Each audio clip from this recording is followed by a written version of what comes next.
ஐயோ சுட்டி குழந்தை சாம் கரன் வந்திருக்கிறாரு.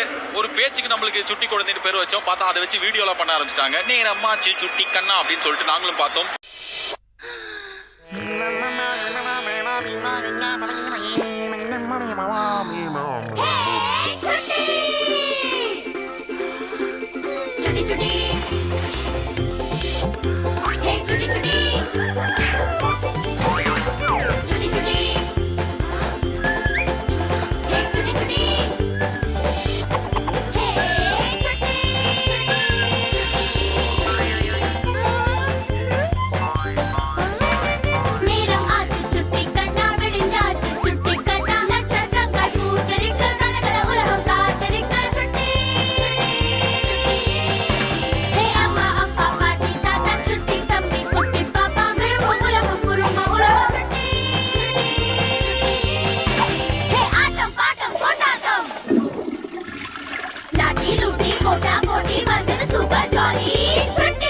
Little finger.